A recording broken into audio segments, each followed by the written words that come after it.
Hi friends, இன்றைக்கி நான் ரோஜா மல்லி வாங்கினேங்க. ஒரு புது செடி. அதை ராஜமல்லின்னு சொல்லுவாங்க, ரோஜா மல்லின்னு சொல்லுவாங்க. ஏன்னா இது ரோஸ் மாதிரியே இருக்குங்க. நல்லா பெருசாகவே பூக்கும், நிறைய வாசனை கொடுக்கும். இது பெருசாக பூக்கிறதுனால தான் இதை ராஜமல்லின்னு சொல்கிறாங்க போய். அது இல்லாமல் இந்த ரோஜா மல்லியில் எவ்வளோ மொட்டுக்கள் பாருங்கள். புது செடியிலேயே இவ்வளோ மொட்டுக்கள், 5-6 மொட்டுக்கள் வச்சுருக்குது. ஏற்கனவே இந்த செடி என்கிட்ட இருக்குது. இருந்தாலும் இந்த செடியில் நிறைய மொட்டுகள் பார்த்த உடனே இது நிறைய பூ பூக்கும், நம்ம வீட்டில் வந்தாலும் நம்மளுக்கு நிறைய பூக்கள் கொடுக்கும்னு சொல்லிட்டு நான் இதை எடுத்துகிட்டு வந்தேன். நீங்கள் செடிகள் வாங்கும்போது நர்சரியில் இந்த மாதிரி நிறைய மொட்டுக்கள் நிறைய பூக்களோடு இருக்கிறத பார்த்து வாங்கினீங்கன்னா நம்மக்கிட்ட வரும்போது நம்மளுக்கு நிறைய பூக்கள் கொடுத்துட்டே இருப்போங்க.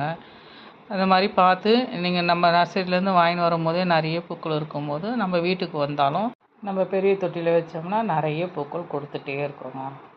இந்த மாதிரி பார்த்து வாங்குங்க.